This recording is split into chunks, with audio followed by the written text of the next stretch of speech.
Сәлеметсіздер ме? Менің каналымның тыңдаушылары, егер менің каналыма тіркелмесеңіздер, тездетіп тіркеліп алыңыздар.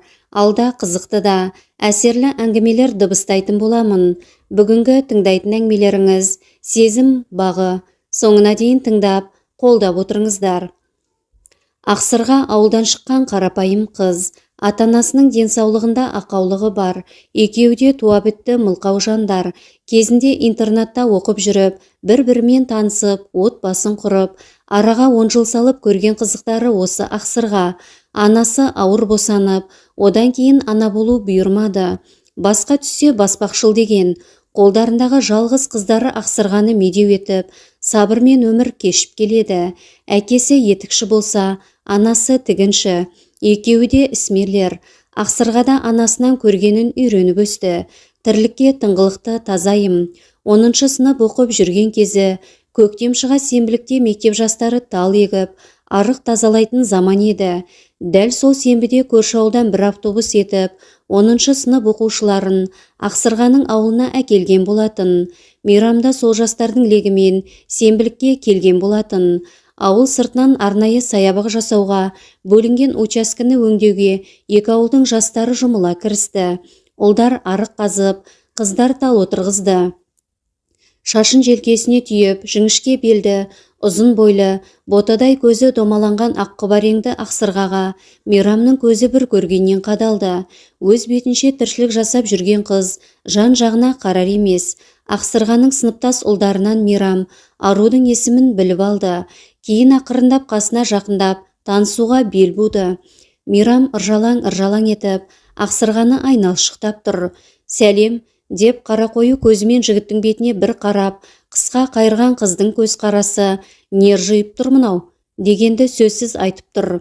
Мейрам сасқалақтап, не айтарын білмеді. «Не істеп жатсың?» деді күмілжіп.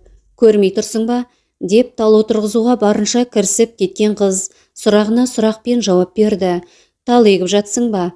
дейді жігіт, әрі қарай әңгімені жалғамақ болып. «Жоқ, парашютпен секірейін деп жатырмын», деп қыз қыршаңқылана жауап берді.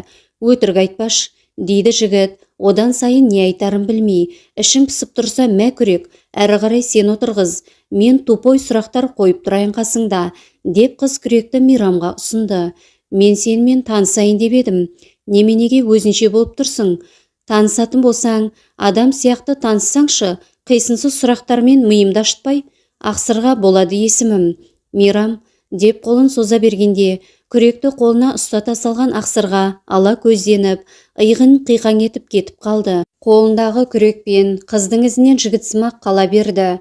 Танысулары осылайша еркелікпен басталған екі жасты өмір еркелете қоймады. Екеуі алда талай сынаққа қаларын білмейді де. Қыздың алдында күмілжіп, не болса соны айтып басталған таныстық екі жастың теңіздей терең махаббатына ұштасты. Мейрам әр демалыс сайын, мереке сайын қыздың ауылына келгіш дейтін. Ақсырға болса, құрбысы Ләззаттың үйіне сабақ оқимын деген сылтаумен барып, Мейраммен үй телефоны арқылы сөйлесетін. Ауылдың мен деген жігіттері ізінен жүгірсе де, мойын бұрып қарамайтын аруды осы бір сөзге шорқақ, тым ұяң әрі момын Мейрам қалай баурап алғанын құрбылары түсінер емес, түрі де аса ажарлы емес. Дегенмен, қыз жүрегінде ұшқын оятқан алғашқы жігіт болды. Ол ауылына келсе, Ақсырға қырық сылтау айтып, бір сағат болса да кездесуге шығып келетін. Айлы түнде жымыңдасқан жұлдыздар екі жастың пәк махаббатына талай куә болды. Кеудесіндегі бар сырын анасынан басқа жан білмейтін. Әкесі өте намысшыл әрі қатал азамат. Қызының жігітпен жүргенін біліп қойса, ұрсады деген оймен жасыратын анасы екеуі. Оның үстіне барынша үкілеген үміттері, сенім артқан сенімдері жалғыз Ақсырға. Сондықтан бұл жалғыз перзент әке алдындағы борышын ес білгелі сезініп келеді. Қателікке апармайтын жалғыз жігіт ретінде Мейрамның момындығы да ұнағаны содан болар. Арада 1 жыл уақыт өтті. Екеуі де 11-ші сыныпта оқиды. Тіпті бітіруші атанғалы тұр. Қыс мезгілі болатын. Ұзынқұлақ арқылы Мейрамның ата-анасы Ақсырға жайлы естіді. Ол уақытта Мейрамның әкесі ауыл әкімі шенінде дүркіреп тұрған шағы. «Кімсің? Баймолдамын», деп гүрілдей жауап беретін. Семіздіктен ырс-ырс етіп, бәтеңкесінің бауын орынбасарына байлататын. Шешесі болса, шіркінай, паң жүрісті, қазақы қойдың құйрығындай болған бөксесімен маңғаздана жүріп отыратын. Біздің Байеке, біздің отағасы деп-ақ, күйеуінің есінен тандырып, төркінін тойдыратын тым қу, аңқау Баймолданың барбайлығын сызылып жүріп сыпырып, күлімдеп жүріп көшіретін. Бір қыз, бір ұлдан соң құлып салып, фигурам бұзылады деп, балада тумады. Ақсырғаны естірткен ақпаратшылар кімнің қызы екенінде қоса жеткізді.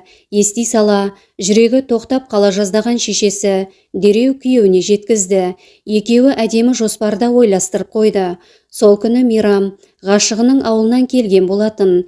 Кешкі ас үстінде шешесі әкесін түртпектеп, өзің айт деп белгі берді. Өз-өзін барынша сабырлы ұстауға тырысқан әкесі сыр білдірмей сөз бастады. «Иә, балам, сабақ қалай?» «Жақсы әке, биыл мектеп бітіресің, Алла қаласа студент атанасың. Осы Алматыға түсе салам әке?» «Тәйтәрі, о несе я? Баймолда бола тұра, жалғыз ұлымды Қазақстанда оқытып қоймайтын шығармын. Әке», деп ішіп отырған шайға қақалып қалған жігіт үмітпен әкесіне бір, шешесіне бір қарады. «Әй, не болды? Көзіңді алартып әкеңе», деп шешесі де иығын қиқаң етіп баласына қойып қалды. «Еш нәрсе», деп Мейрам басы салбыраған күйі ас бөлмеден шығып кетті. Бөлмесіне барып бір байым, бір үміт жүрегін ауыртып, ұйқы бермеді. Таразының бір басында әке шешесінің талабы, екінші басында сүйіктісі. Бұл жай әңгіме емес екенін іші сезіп тұр. Шешім жасау керек. Өйткені мақтаншақ әкесінің қадалған жерінен қаналмай қоймайтынын біледі. Не болса да уақыт еншісіне аманат етті. Мектеп бітірем дегенше бірталай уақыт бар. Тәуекелге салды. Болжағаны дәл келді. Бұдан кейінде әкесі бұл мәселені талай қозғады, талай ұрыс болды. Шыдамы таусылардай күйде жүр. Тіпті сонау аңыздағы ғашықтардың өмір баянын оқып, үйімнен қашып кетіп, үйленсем қалай болады екен деп те ойлады. Ақсырғаға айтуға дәті жіберер емес.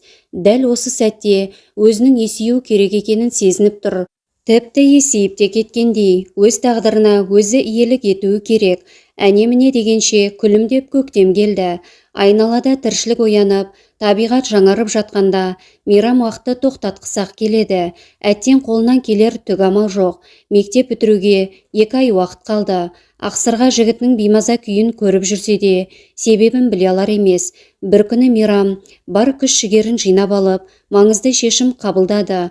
Ол жайлы ғашығына айтпақшы. Сәуірдің 15 күні. Бұл күн Мейрамның есінде мәңгі сақталған, өміріндегі ең бақытты және ең әсерлі күн ретінде жадында. Бір аптадан бері көрмеген ғашығында сағынып тұр. Ақсырғада сылқым ғой тура. Жігіті өзі тағатсыздана күтіп тұрғанда үйінен шығып болмайды ғой. Басқа күндері сабырмен күтіп тұра беретін жігіт үшін бүгін әр минуты зорға өтуде. Әйтеуір араға сағат салып, көк көйлегі желбіреп Ақсырға шықты. «Туқ, Ахон, сенде шығып болмайсың-ау күткенде», деп амандасты ғашығымен Мейрам жігіт. «Сонда басқа күні күтпейтін ба едің?» деп қызда сөзбен шағып қалды. «Күтем ғой әрине, бірақ бүгін қатты күттім. Жүрші кеттік». «Қайда?» «Жаңа саябаққа». «Ой, не бар ол жерде? Жүрсеңші енді қырсықпай», деп қыздың қолынан сүйрей, обаста екеуі танысқан саябаққа әкетті. Енді ғана бой көтерген талдардың арасынан кезінде Ақсырға отырғызған талды адаспай тауып келді. «Есіңде ма? Екеуміз осы талды бірге отырғызып едік қой». «Иә», деп қыз аң-таң. «Ақсырға, дәл осы тал біздің танысуымызға себепші болды. Дәл осы тал қазіргі менің шешіміме куә болса екен». «Қандай шешім?» «Ақсырға, мектеп бітірген соң маған тұрмысқа шықшы». Қызда үн жоқ. «Неге үндемейсің? Осы тал біздің махаббатымыздың символына айналсын. Қарашы, өзі бір жарып жатыр екен. Бізде осынау үлкен өмірде бірге бір жарайық, көктейік, көбейік.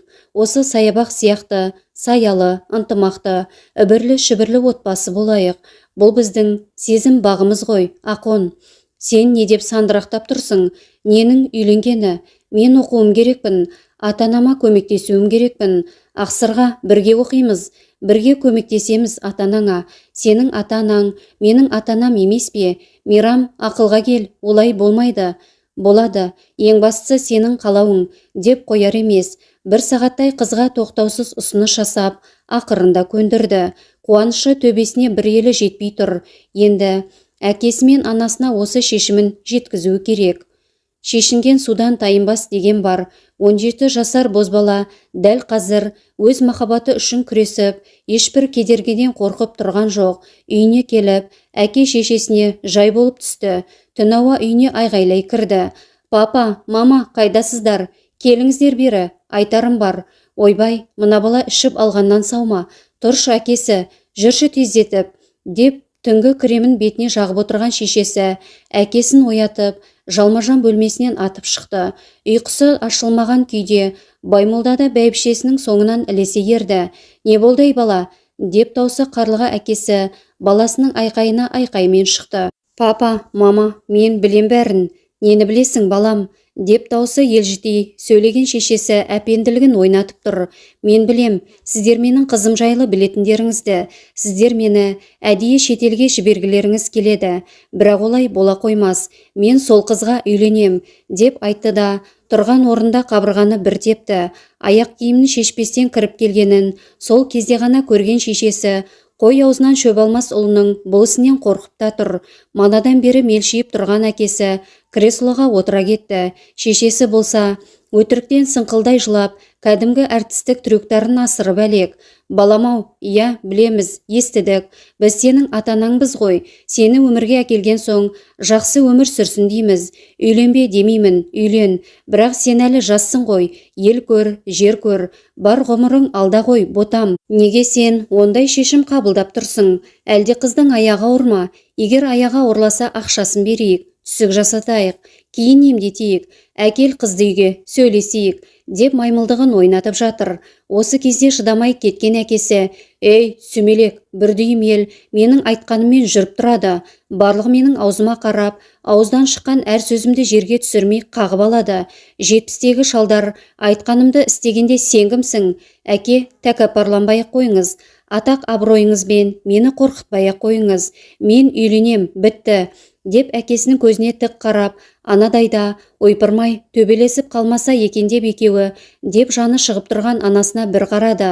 Армандама, енді қалмағаны мылқаулармен құда болуым еді. Үрерге иті, сығарға биті жоқ сіңірі шыққан тас кедейлер менің төрімде отырмайды. Сен бала адаспа.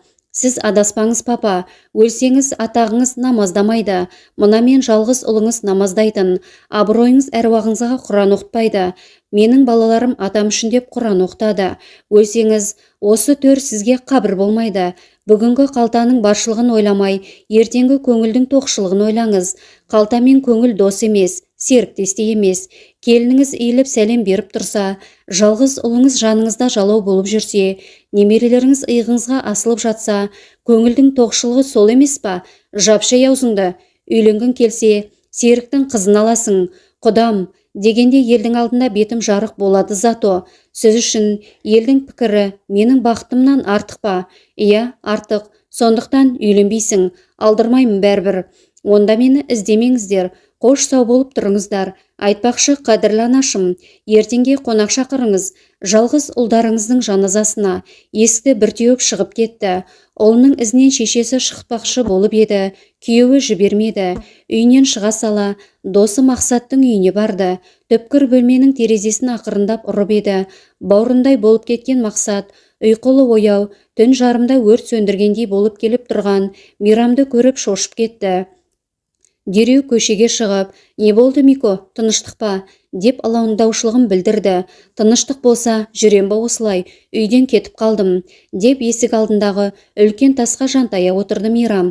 Не болды, не үшін? Ақсырға үшін. Не болды қыз үшін үйіңнен безіп? Макс, қазір мұрныңды бет қылам. Айтпа олай, Ақсырға көптің бірі емес. Қыз үшін атанаңа да, досыңа да қарсы шығайын дедің ба? Сенің не қарсылығың бар Ақсырғаға? Әлде оның әке шешесінің мылқау болғаны сенің де намысыңа тиіп бара ма? Досым, оның атанасының не қатысы бар? Онда неге менің әкем сияқты әңгімені тіліп тұрсың? Деп Мейрам ашуға булықты әбден. Өй, сен мені дұрыс түсінбедің. Айтайын дегенім, атанаға біз мәңгі қарызбыз ғой. Қалай сен оларды ренжіттің? Деп Мақсат досының ашуын басты. Сен еш нәрсені білмейсің ғой, деп Мейрам Бар болған оқиғаны бастан аяқ баяндап берді. Досын тыңдап, жаны ашыған Мақсат оны үйіне қондырды. Ертесіне таңғы шайдың үстінде өз әкесінен қолдау сұрау үшін Мақсат жағдайды түсіндірді. Екі жігіттің әңгімесінен соң, «Я, Мико балам, әкім мырзаның тәкаппарлығын бұл ауылда білмейтін адам түгілі ит те жоқ шығар. Көпке мәлім қасиеті, жалғызын бездіріп жібергені өкінішті. Енді бұлай, сені бүгін қалаға апарып саламын. Жиен інімнің мойкасы бар, сол жаққа барып лаждай тұр. Мектеп шығарып жібермес, әкең әкім ғой», деп Мақсаттың әкесі қолдау берді. Бұл көмекке Мейрам шын мұқтаж еді. Бір парақ қағазға Ақсырғаға бұлай деп хат жазды. «Сүйіктім, сен үшін бүкіл әлемге қарсы шығамын. Мен қалаға кетіп барам. Сені сол жақта күтем. Ара-тұра Ләззаттың үйіне телефонына хабарласып тұрам. Переговормен. Сені шақыртам телефонға. Осылай 2 ай лаждай тұрайық. 2 ай шыда. 2 айдан соң қалада кездесеміз. Сен келем дегенше жағдайымды жасап алайын». Үшке бүктеп, Мақсатқа табыстап, Ақсырғаға жеткізуін аманат етті де, түстен кейін қалаға шығып кетті.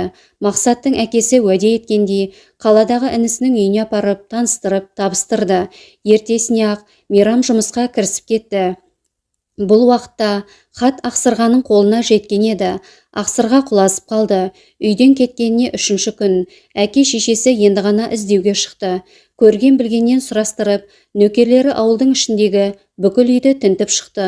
Шешесінің айдауымен Ақсырғаның ауылына барды. Қыздың үйін адаспай тауып барды. Бейтаныс адамдардың кім екенін танымаса да, Ақсырғаның әкесі ентелеп, шарбаққа жүгіріп барып күліп қарсы алды. «Әй бейшара, менің балам қайда?» деп діңкілдеген Баймолданың бет әлпетінен жақсы хабармен келмеген сезіп, езуіндегі күлкіні жинап алды. Құлағы естімесе де, әкімнің көзіне тіке қарап тұр. «Әй байғұс, ұлым қайда? Шығар кәне, әкімнің ұлына етікші әке болмас», деп діңкілдеп, кемсітіп үлгеріп жатырды. «Сайқал қызыңа айт, баламның басын қатырмасын. Балам арқылы қарындарыңды тойдырайын деп бедіңдер.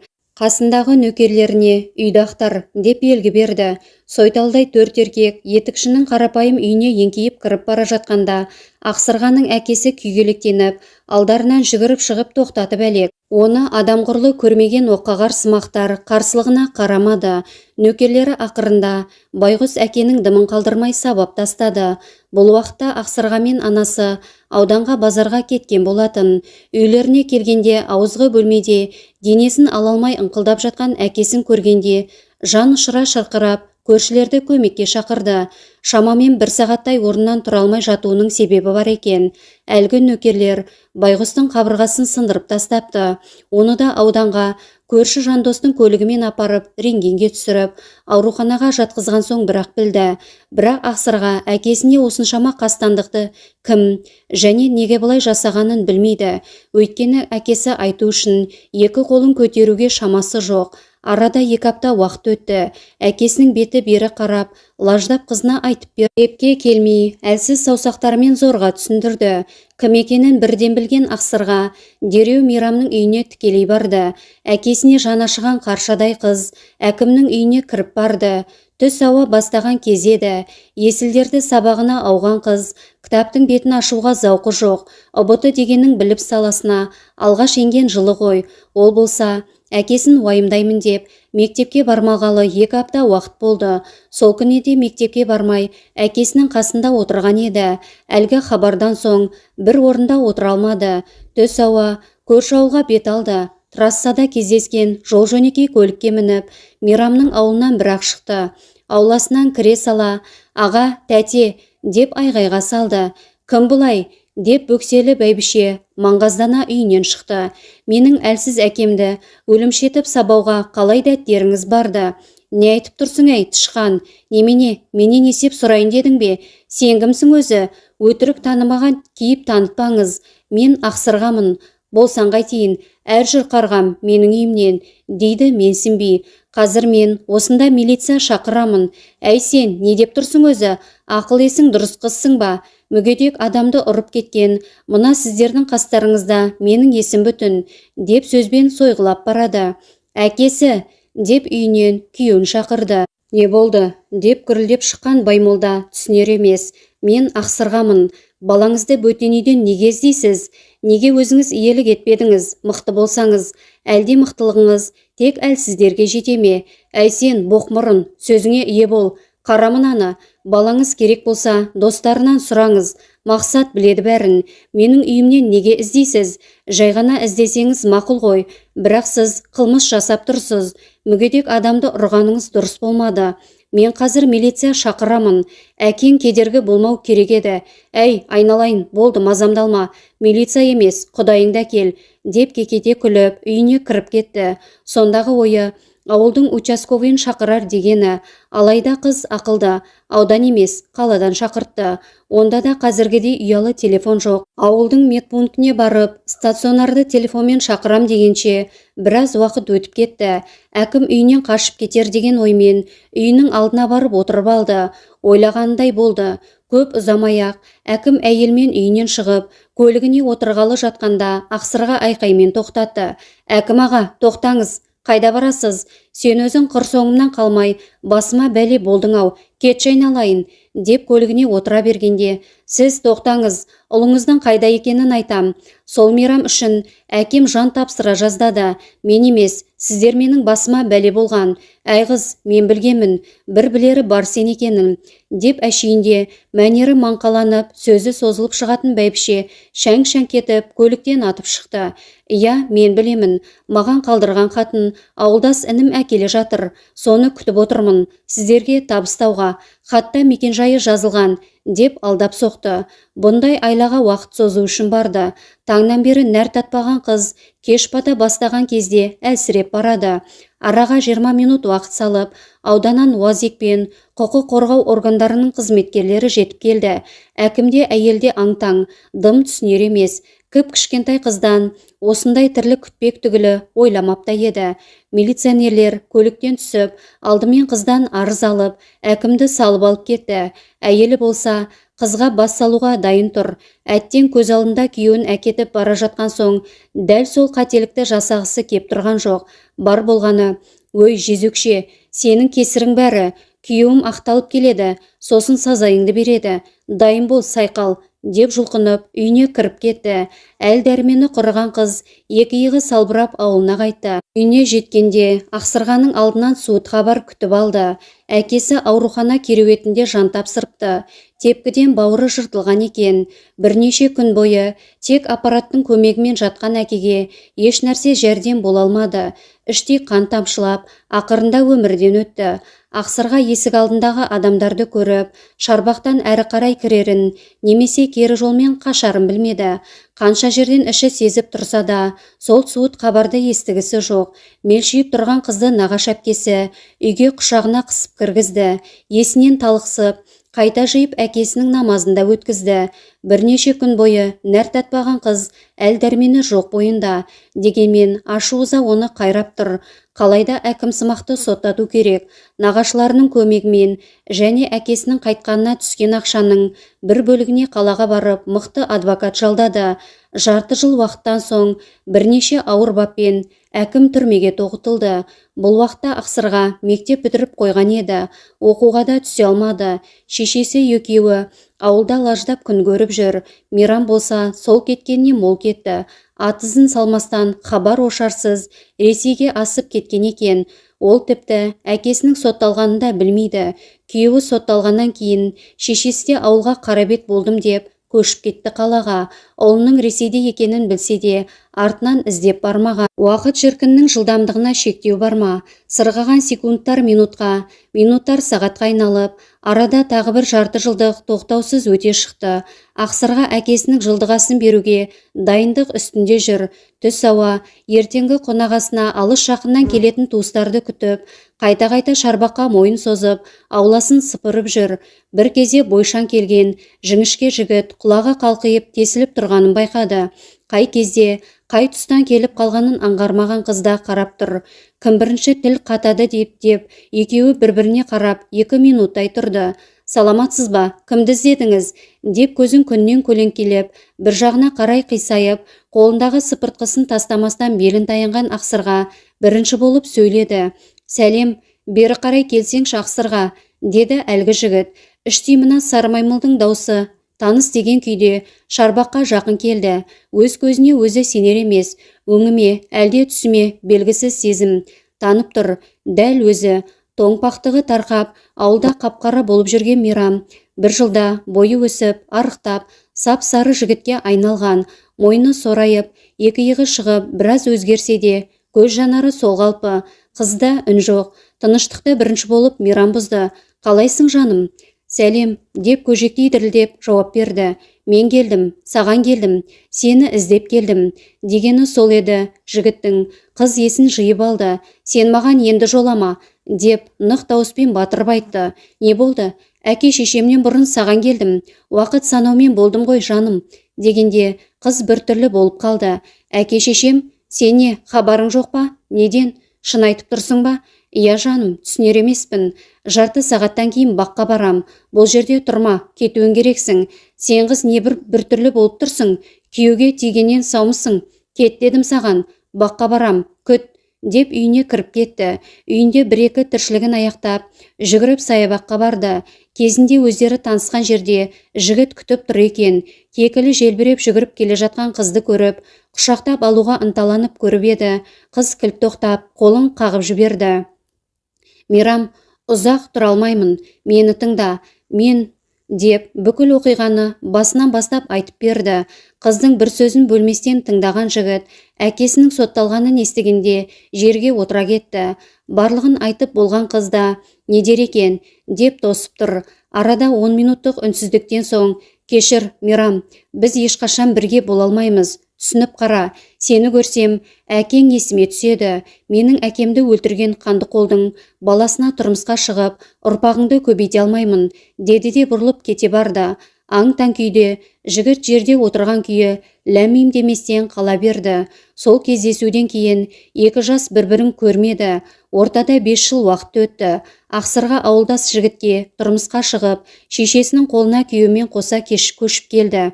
Оқуда оқымады. Күйеу бала ауыл мектебінің дене шынықтыру пәнінен сабақ беретін мұғалім.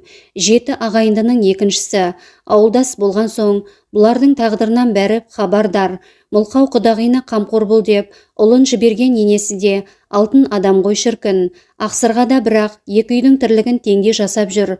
Ұлын ертіп енесінің үйін тазалап келеді де өздерінің үйлерінде жағдайын жасайды. Бір күні поштаға шешесінің зейнетақысын алуға барып тұрған еді. Есік алды адам көп. Сөйтсе, көрші ауылдағы поштада жарық болмаған соң бүкіл зейнеткерлерді осында жіберіпті. Кезекте тұрған еді. Бір кезде қара торы келген келіншек қасына таяп келіп, «Ақсырғасың ба?» деді. «Иә, танушы ма едіңіз мені?» «Әрине, сен біздің ауылдың батыр қызысың ғой» деді сықылықтай күліп. «Қойыңызшы, біреумен шатастырып тұрған шығарсыз?» «Жоға, танып тұрмын ғой. Біздің әкімді соттатқан батыр қызсың ғой. Мен Мейрамның кластасымын» деп аузы аузына шықпай әңгімені соғып тұр. Қай-қайдағына еске түсіріп жібердіңіз ғой. «Қой, көңілің түспесін. Қанша жұрттың алғысын алдың. Айтпақшы, Мейрам қайтыс болды ғой, естідің ба? Ресейде жүріп, өліпті марқұм» дегеннен әрі қос құлағы шыңылдап, дым естімей қалды. Тіпті кезегін тастап, саябаққа қарай бет алды, еріксіз. Кезінде өздері еккен талға қарап тұр. Бүкіл талдар әдемі бой көтеріп, жапырақтары жайқалып тұрса, бұл тал орта бойдан әрі өспей, құрт жеп шіріп тұр екен. Басқа талдардың көлеңкесінен көрінбей де қалыпты. Ақсырға әлгі қара талды құшақтап еңіреп жылады. Жылдар бойы жиналған сағыныш, өкпе реніш, орындалмаған арман, алғашқы махаббат, бәрі зарлы үнмен өксік араласып шығып жатыр. Дәл осы жерде отырған күйінде тастап кеткен Мейрамның келбеті көз алдына келіп, көкірегіне ащы запыран болып өртеп барады. Қанша құшақтағысы келсе де, қол ұшын тигіздірмеп еді. Өзде сүйіктісінің кеудесінен басып қойып, сағынышын басқысы келіп еді. Әттең-ай, әттең, көзі талықсып ұйқыға кетті. Көзін ашса, дәл алдында Мейрам жымиып отыр. Басынан сипап қояды. Қыз орнынан тұрып, құшақтайын десе, аяқ-қолы қозғалмайды. Сөйлейін десе, даусы шықпайды. «Мейрам, қозғалма» дегендей белгі берді. Ақыл-дегіл болған қыз көз жасын сүртіп, «Қамықпа жаным, мен әрдайым қасыңдамын ғой» деп құшақтап алды. Осы кезде ғана тіл шығып, «Мейрам, кешірші мені, мен әдейі істемедім. Мен бірақ өмір бойы сені сүйіп келемін. Болды, жылама дедім саған. Менің саған ренішім жоқ, бәрін білемін. Мен де сені сүйемін, жылама, қасыңдамын. Сен енді бұл жерге келме, бұл соңғы рет болсын. Ал енді көзіңді аш, оян, үйіңе қайт. Ұлың жылап жатыр, анаң ұйықтап, естімей жатыр, дегенде Ақсырға оянып кетті. Түс екенін білсе де, бір тылсым күш арқылы шынымен Мейраммен сөйлестім ба деп те ойлап тұр. Орнынан дереу тұрып, үстін қағып, бойындағы қорқыныштан ба, көрген түстің әсері ме, әйтеуір үйіне қарай жүгіре жөнелді. Міне, ол оқиғадан кейін де тағы бір жыл уақыт өтті. Ақсырға сол көрген түсті де өткен шағында ұмытпаса да еске алмауға тырысады. Өйткені жолдасы тым тамаша жігіт. Соңы